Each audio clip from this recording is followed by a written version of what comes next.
قربانی کے دن آئے پھر عید آئی ہے۔ الحمدللہ رب العالمین والصلاة والسلام علی سید الانبیاء والمرسلین، اما بعد فاعوذ باللہ من الشیطان الرجیم، بسم اللہ الرحمن الرحیم۔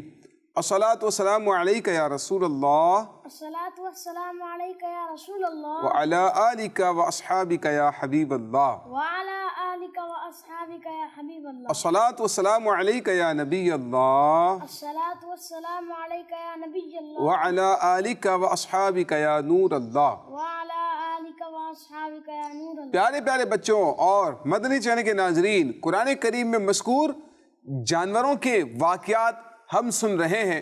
آج جو ہم نے واقعہ سننا ہے حضرت سلیمان علیہ السلام کی چیونٹی سے متعلق، بڑا مشہور قرآنی واقعہ ہے جو سورہ نمل میں موجود ہے۔ حضرت سلیمان علیہ السلام اپنے لشکر کے ساتھ مختلف جگہوں کا دورہ کیا کرتے تھے، سفر فرمایا کرتے تھے۔ ایک بار طائف یا ملک شام کے سفر پر تھے کہ وہاں کچھ چیونٹیوں کے گھر بنے ہوئے تھے۔ چنانچہ جو چیونٹیوں کی ملکہ تھی نا، اس نے تمام چیونٹیوں سے کہا، جب آپ 2-3 میل کے فاصلے پر تھے تو تمام چیونٹیوں سے کہا کہ اپنے اپنے گھروں میں داخل ہو جاؤ، ایسا نہ ہو کہ حضرت سلیمان علیہ السلام کا لشکر بے خبری میں تمہیں کچل دیں، انہیں پتہ بھی نہیں ہوگا اور وہ تمہیں کچل دیں، تمہیں نقصان پہنچ جائے گا، تو اپنے اپنے گھروں میں داخل ہو جاؤ۔ حضرت سلیمان علیہ السلام نے جب چیونٹیوں کی ملکہ کی بات سنی، قرآن کہتا ہے فَتَبَسَّمَ ضَاحِكًا، آپ مسکرانے لگے حضرت سلیمان علیہ السلام، اور آپ نے اپنے لشکر والوں کو روک دیا، یہاں تک کہ وہ چیونٹیاں اپنے اپنے گھروں میں داخل ہو گئیں۔ اس کے بعد آپ وہاں تشریف لے گئے۔ یہ اللہ پاک نے حضرت سلیمان علیہ السلام کو قدرت اور معجزہ عطا فرمایا تھا۔ حضور یہ بتائیں کہ وہ چونٹی حضرت سلیمان علیہ السلام سے کتنے میل کے فاصلے پر تھی؟ وہ تقریباً 2 سے 3 میل کا فاصلہ تھا۔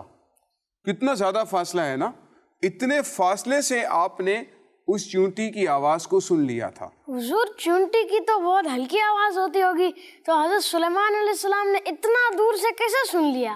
آپ نے اس کی آواز کو اس لیے سن لیا تھا کہ آپ اللہ کے نبی تھے، کوئی عام انسان تھوڑی تھے کہ ہم چونٹیوں کی آواز کو نہیں سن سکیں گے۔ بھئی چونٹی کو ہمارے کان میں بھی رکھ دیا جائے تو چونٹی کی آواز تو ہمیں پھر بھی نہیں آئے گی، لیکن 2-3 میل کے فاصلے سے بھی حضرت سلیمان علیہ السلام اس چونٹی کی آواز کو سن رہے ہیں۔ وہ عام آدمی نہیں ہے، وہ اللہ کے نبی ہیں، اور اللہ پاک اپنے نبیوں کو اور ولیوں کو وہ خاص مقام اور وہ خاص طاقت دیتا ہے جو عام لوگوں کے پاس نہیں ہوتی۔ تو آپ کا یہ معجزہ تھا، اور اللہ پاک اپنے نبیوں کو، اپنے اولیاء کو، اپنے ولیوں کو یہ مقام دیتا ہے کہ وہ دور اور نزدیک کی آوازوں کو سن لیتے ہیں، دور اور نزدیک کی چیزوں کو بآسانی دیکھ لیتے ہیں۔ وہ آپ نے سنا ہوگا، دور و نزدیک کے سننے والے وہ کان لعل کرامت پہ لاکھوں سلام۔ تو حضرت سلیمان علیہ السلام کا یہ معجزہ تھا۔ اور پیارے پیارے بچوں، ایک اور اہم بات یہ ہے کہ اللہ پاک اپنے نبی سے نسبت کی وجہ سے اس چیونٹی کو بھی جنت میں داخل فرمائے گا۔ اللہ پاک ہمیں ان باتوں کو یاد رکھنے اور عمل کرنے کی توفیق عطا فرمائے۔